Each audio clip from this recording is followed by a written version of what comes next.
Hello, friends. Welcome to Read with Miss T. Hope you had a very great time this week. Today, we'll be reading a story, a very exceptional story, and my favorite, by the way, a story about Winnie and the talking rabbit. Have you ever seen an animal speak? Weird, right? I guess that only happens in stories. We're about to find out why this rabbit spoke to Winnie and if really Winnie heard the rabbit speak. Welcome to Miss T's story. Every story is an exciting adventure. Are you ready? Let's begin.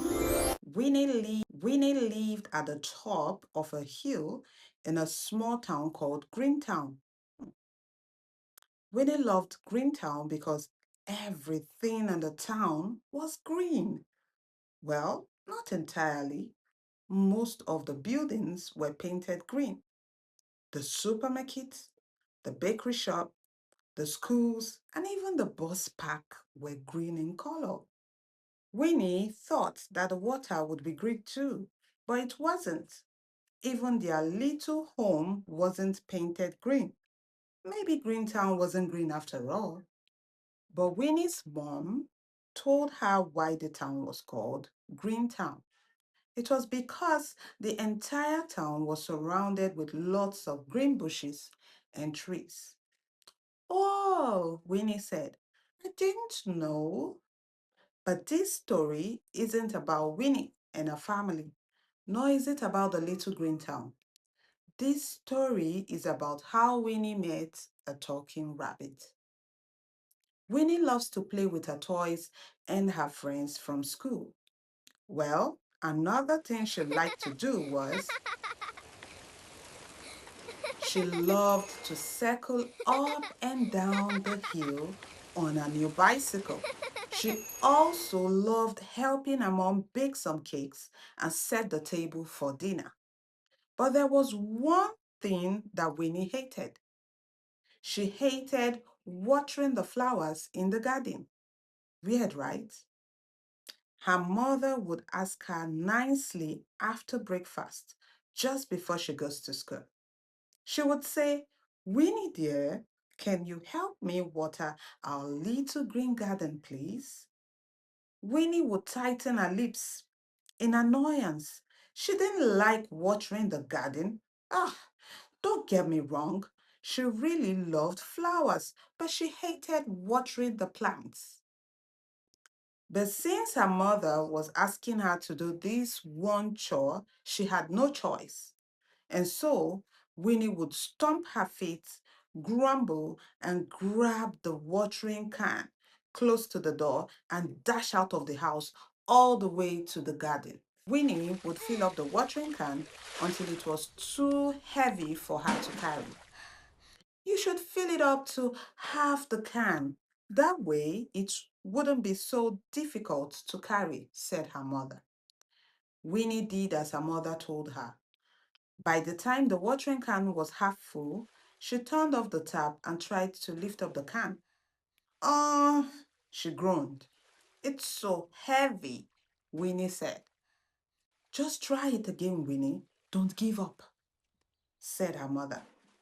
So Winnie tried again, and with a small groan, she was able to lift the can. And then she began to water the little green flower garden behind the house. Every morning, Winnie's mother would ask her to water the garden every day.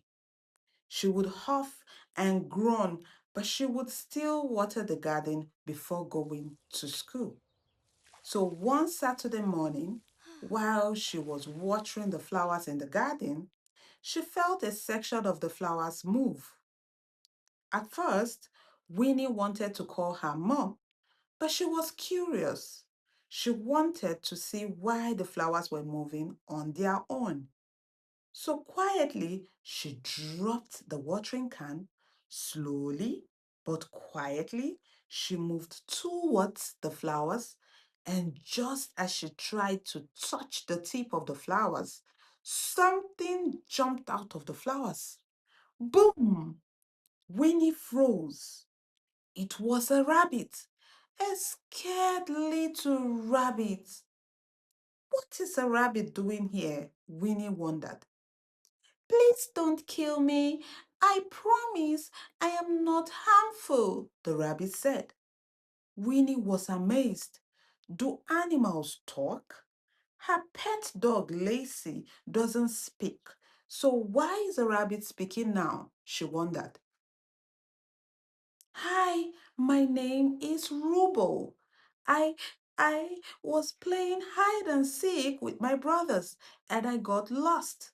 When I tried to return home, I became so thirsty and hungry that I found myself in your garden in search of water and food. Winnie's mouth opened in surprise. She squatted to the rabbit's height and smiled at the rabbit. Hello, Rubo. Nice to meet you. My name is Winnie. How can I help you? I'm so sorry you got lost. The rabbit said, Thank you, Winnie, but you already helped me. Every day you watered the flowers, I always got satisfied with some water. Thank you so much for saving my life. Now I have enough strength to run home. Rubo squealed in excitement. Winnie was happy too. She was glad that watering the garden saved the rabbit's life by quenching its thirst. That morning, Rubo thanked Winnie and ran out of the garden all the way to his home in the town's park. Winnie rushed into the house with excitement. She tried to tell her mom about the talking rabbit, but her mom simply told her, Come on, Winnie, animals don't talk. But Winnie wasn't sad. At least she learned a very important lesson. And that lesson was she would happily do her chores without grumbling. Who knows? She might be helping another talking rabbit in turn. The end. Did you enjoy this story? So, if you enjoyed it, tell me what important lesson did you learn? Did you learn to do your house chores without grumbling? All right, there. I hope you learned a lot of lesson from this story. Okay, so I'll see you next week, Friday by 4 p.m. Don't forget to subscribe to Miss Tammy's channel, okay? So you can enjoy lots and lots of interesting story. See you soon. Make sure you tell your friends about me. Make sure you tell your siblings about me. And make sure you tell your parents about me. Bye bye. See you soon.